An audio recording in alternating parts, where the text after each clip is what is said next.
환영합니다. 여러분의 마음 이곳에서 풀고 가세요. 여러분, 살면서 이런 순간 많지 않으셨나요? 하고 싶은 말은 목 끝까지 올라왔는데 그 한마디 했다가 싸움 날까봐 꾹 참고 삼켰던 순간. 그때는 잘 참은 것 같았지만 돌아서면 속이 더 뒤틀리고 그 사람 얼굴만 봐도 괜히 미운 감정이 쌓여갑니다.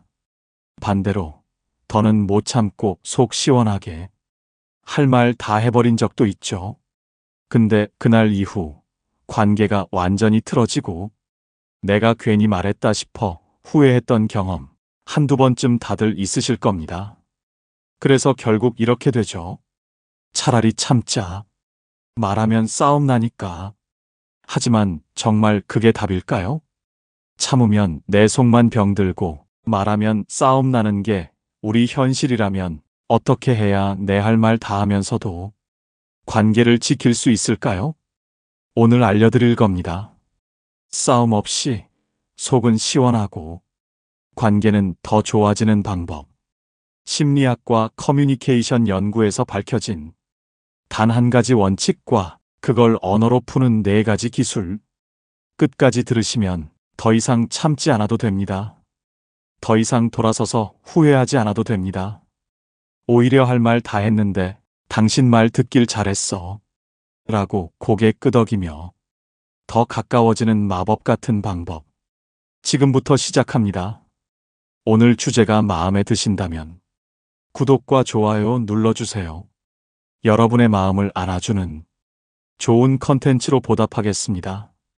우리는 왜 싸우는 걸까요? 사람들은 대부분 이렇게 말합니다. 나는 잘 말하려고 했는데 저 사람이 괜히 예민하게 받아들인 거야. 내가 잘못했나 싶다가도 결국 저 사람이 문제지. 하지만 심리학에서는 이렇게 말합니다. 싸움은 내용이 아니라 어떻게 말했느냐에 달려 있다고요. 같은 말이라도 말투와 시작 방식에서 이미 80%는 결정됩니다. 그럼 싸움이 시작되는 원인 3가지를 짚어보겠습니다. 첫 번째, 너 때문이야 화살을 쏘기 때문입니다.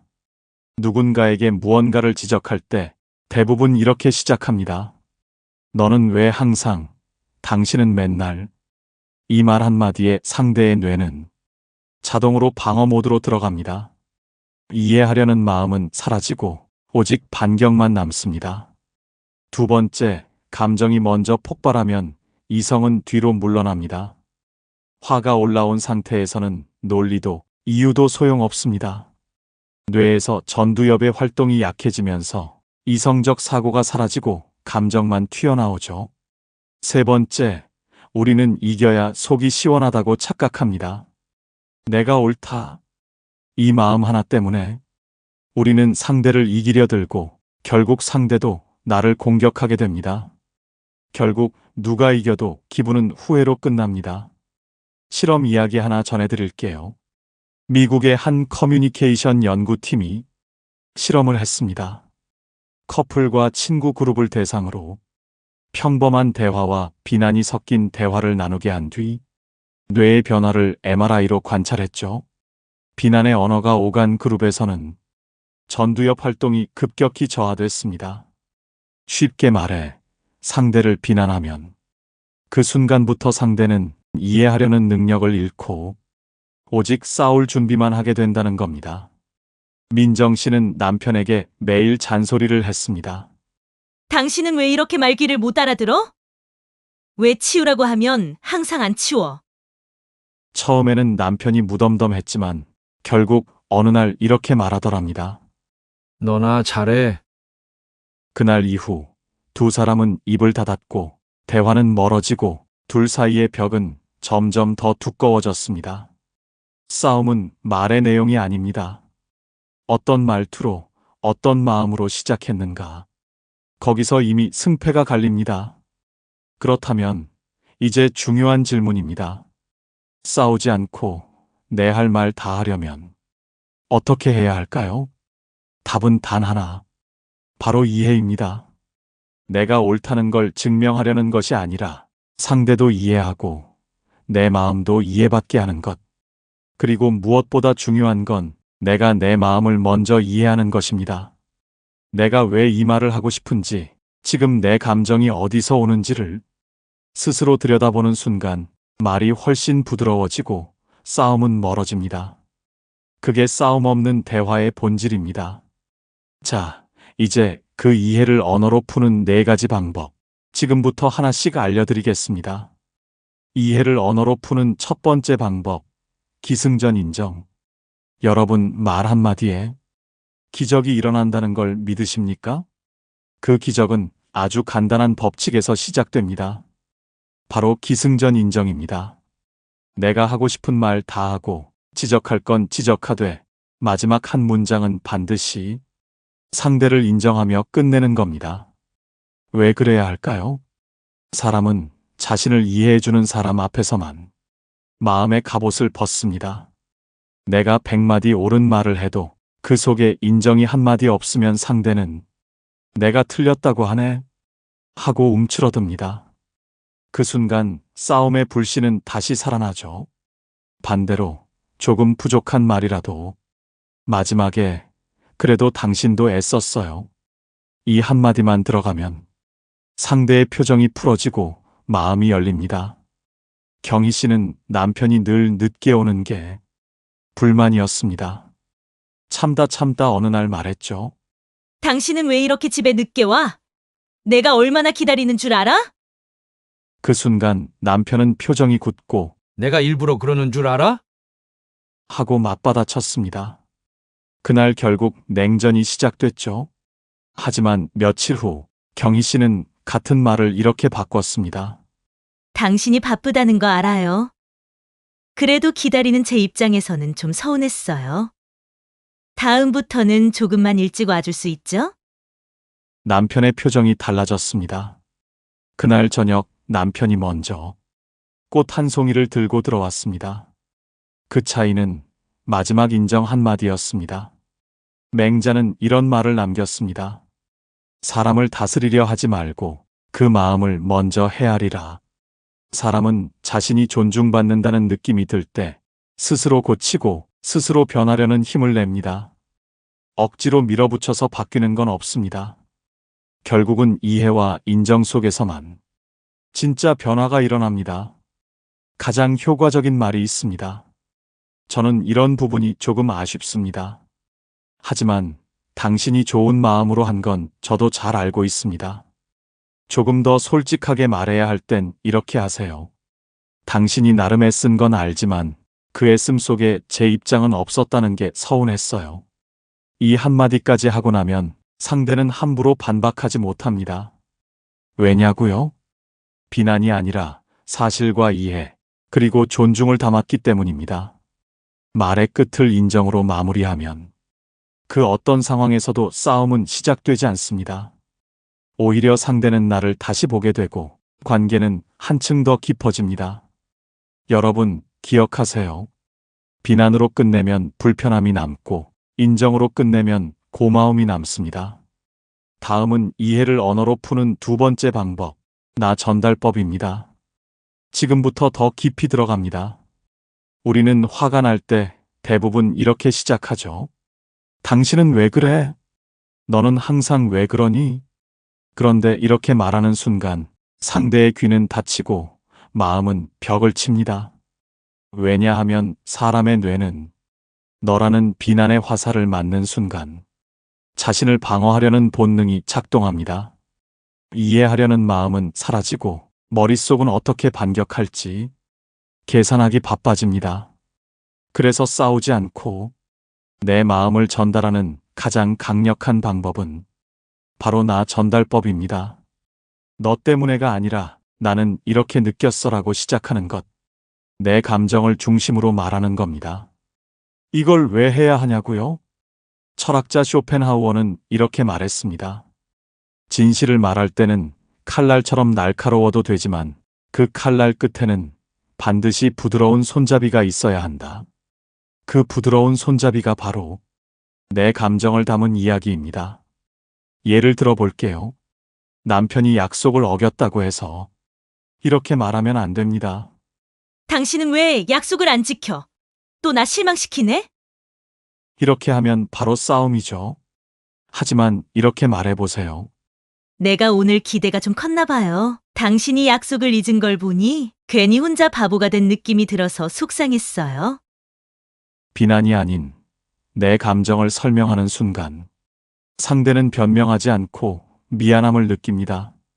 하버드 대학의 심리 실험에서 갈등 상황에서 너 대신 나를 주어로 사용하는 그룹은 상대의 방어적 반응이 절반 이하로 줄고 대화가 2배 이상 오래 지속됐습니다. 왜냐하면 상대는 내가 틀렸다고 몰아붙이는 게 아니라 이 사람 마음이 아팠구나 라고 느끼기 때문입니다. 조금 더 깊은 차원의 한마디는 이런 겁니다. 내가 왜 이렇게 서운한지 아마 당신은 잘 모를 거예요. 하지만 오늘은 그냥 제 마음을 털어놓고 싶었어요. 이 말에는 비난이 없습니다. 그래서 상대는 듣게 됩니다. 그리고 생각합니다. 아, 내가 너무 내 생각만 했나? 매운맛 한 줄 필요하신 분은 이렇게 쓰세요. 내가 이런 얘기까지 하는 건 당신을 비난하려는 게 아니라 내 마음을 알아줬으면 해서예요. 그걸 이해할 마음이 없다면 그건 더 큰 문제 아닐까요? 여러분, 중요한 건 한 가지입니다. 상대가 잘못한 걸 지적하려고 하면 싸움이 됩니다. 하지만 내 마음을 꺼내보겠다는 태도로 이야기하면 상대는 방어가 아니라 공감을 시작합니다. 지적은 사람을 움츠러들게 하고 고백은 사람의 마음을 열게 만듭니다. 다음은 세 번째 방법. 이걸 하면 상대가 도망가지 않고 대화가 계속 이어지는 마법이 생깁니다. 질문형 끝맺음. 지금부터 알려드립니다. 여러분, 이런 사람 한 번쯤 만나보셨죠? 처음에는 나한테 의견 묻는 척 하더니 결국 자기 얘기만 줄줄 쏟아내고는 마지막에 이렇게 말하는 사람. 그러니까 내 말대로 하면 돼.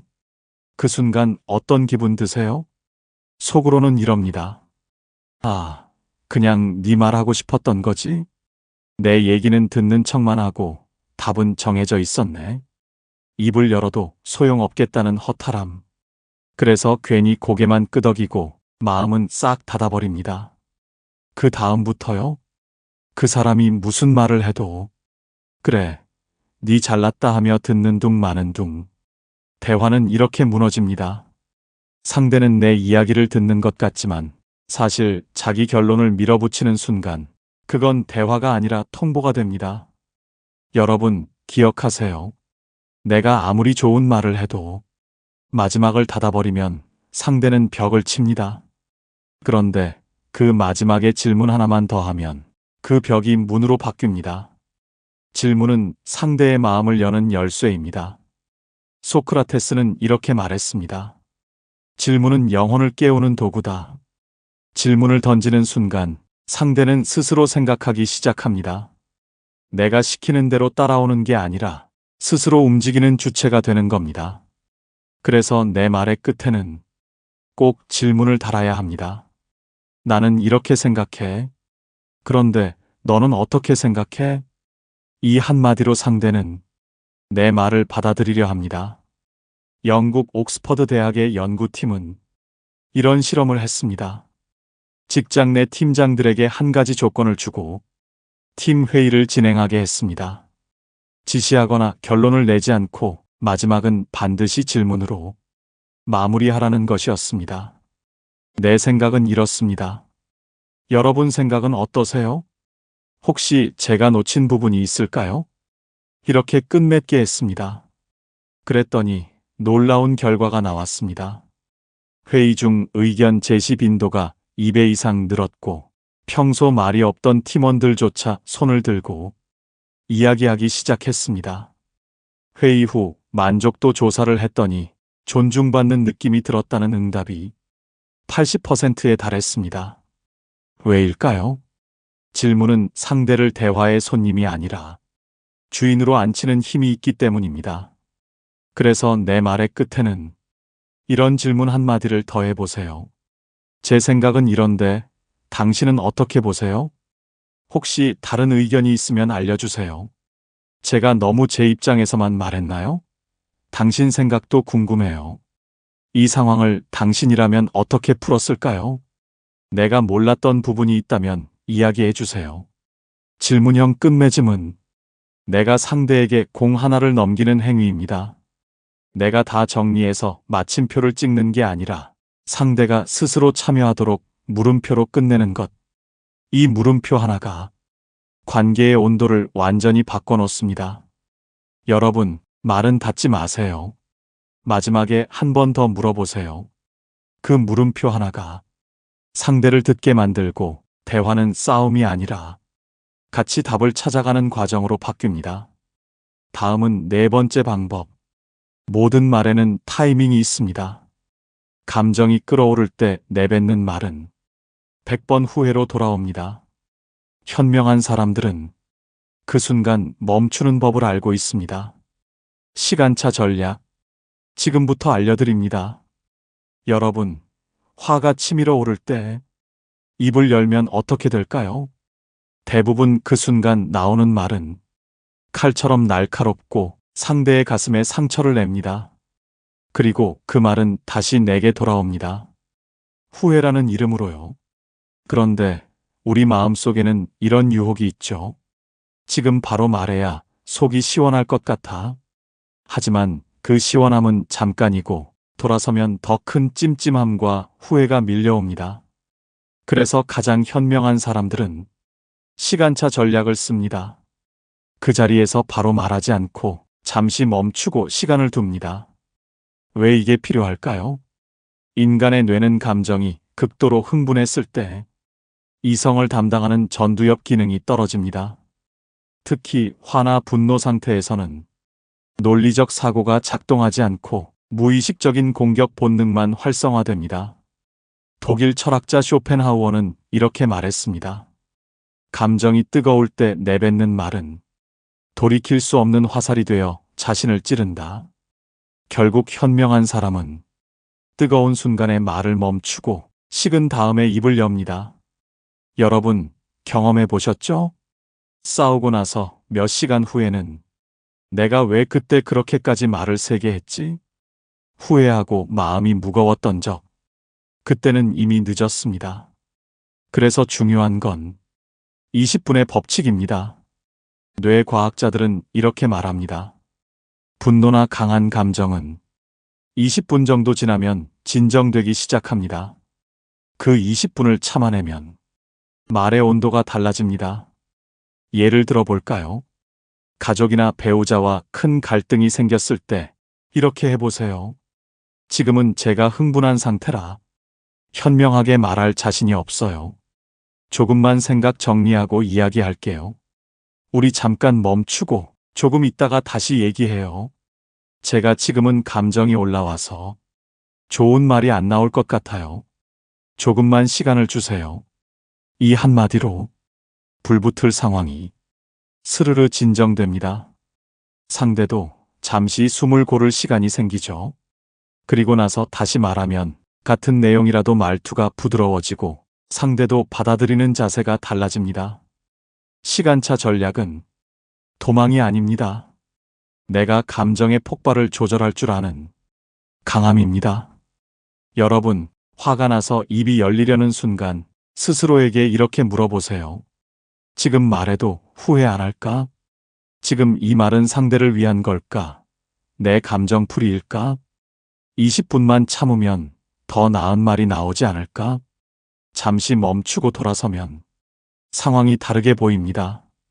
그때 말하는 한마디는 싸움이 아니라 대화가 됩니다. 이제 여러분께 꼭 알려드리고 싶은 마지막 2가지가 남았습니다. 절대 하지 말아야 할 말 3가지, 그리고 반대로 꼭 해야 할 말 3가지. 이 부분에서 우리가 평생 잘못 쓰고 있는 말과 관계를 지키는 말의 기술을 명확하게 정리해 드리겠습니다. 지금부터 알려드립니다. 지금까지 알려드린 4가지 기술을 잘 써도 이 3가지 말을 무심코 내뱉으면 관계는 다시 무너질 수 있습니다. 그만큼 조심해야 하는 절대 하면 안 되는 말 3가지입니다. 첫 번째, 너는 항상. 이 말만 나오면 상대는 무조건 방어합니다. 너는 항상 늦어. 넌 맨날 왜 그래? 항상, 맨날 이런 말은 상대가 그동안 잘했던 모든 순간까지 부정하는 말입니다. 내가 지적한 내용 하나만 말해야 하는데 전부를 싸잡아 버리면 상대는 억울함이 치밀어 오릅니다. 두 번째, 내 말이 맞잖아. 이 말은 상대 입장에서는 넌 틀렸다는 소리로 들립니다. 아무리 옳은 이야기라도 이 한마디의 대화는 끝납니다. 상대는 더는 이해하려 하지 않고 내 말에 맞서는 데만 집중합니다. 세 번째, 그럼 내 마음대로 해. 이건 대화의 포기 선언입니다. 난 더 이상 내 말을 듣지 않겠다는 의미죠. 상대는 소외감을 느끼고 관계가 멀어지는 결정적 계기가 됩니다. 여러분, 내가 아무리 옳은 말, 좋은 말을 해도 이 세 마디가 섞이는 순간 상대는 마음의 문을 닫습니다. 그래서 절대 쓰지 말아야 합니다. 이제 반대로 관계를 지키고 상대의 마음을 풀어주는 짧지만 강력한 말 세 가지입니다. 첫 번째, 그럴 수도 있죠. 상대의 말이 이해가 안 될 때도 그럴 수도 있죠 한마디는 상대를 인정하는 힘이 됩니다. 상대는 자신이 존중받는다고 느끼고 방어가 풀어집니다. 두 번째, 저도 완벽하진 않아요. 내가 주장하려는 순간 이 한마디만 먼저 깔아주세요. 저도 완벽하진 않아요. 그래서 이런 생각을 했는데 같이 나눠보고 싶어요. 상대는 그때부터 내 말을 공격이 아니라 함께 생각하는 제안으로 받아들입니다. 세 번째, 다음에는 더 잘 맞춰볼게요. 상대가 실수하거나 의견이 달랐을 때 이래서 안 돼 하는 대신 다음에는 더 잘 맞춰볼게요. 이렇게 말해보세요. 상대는 비난 대신 앞으로 잘해보자는 따뜻한 마음을 느끼게 됩니다. 여러분, 결국 관계는 크고 멋진 말에서 지켜지는 게 아닙니다. 매일 오가는 작은 말 한마디, 그 속에 담긴 존중과 배려에서 관계의 온도가 달라집니다. 지금까지 정리해드린 싸움 없이 할 말 다 하는 방법은 결국 한 가지입니다. 이해하려는 마음을 언어로 풀어내는 것. 그게 기승전 인정이고 나 전달법이고 질문형 끝맺음이며 시간차 전략입니다. 그리고 절대 하면 안 되는 말 세 가지는 관계를 무너뜨리는 지름길이고 반대로 해야 할 세 가지 말은 관계를 살리는 작은 기적입니다. 여러분, 말 한마디가 사람을 살리기도 하고 상처 주기도 합니다. 하지만 알고 쓰면 말 한마디로 내 주변 사람들의 마음을 풀어줄 수 있습니다. 첫 마디는 부드럽게, 중간에는 솔직하게, 마지막에는 따뜻하게. 이것만 기억하세요. 그러면 싸움 없이도 하고 싶은 말 다 하면서 오히려 더 깊어지는 관계를 만들 수 있습니다. 오늘 알려드린 이 방법 꼭 실천해 보시고 여러분의 인간관계가 더 평화롭고 따뜻해지길 바랍니다. 늘 여러분 곁에서 응원하겠습니다. 감사합니다. 오늘 영상을 보며 여러분은 어떤 생각이 드셨나요? 여러분의 경험과 생각을 댓글로 나눠주세요.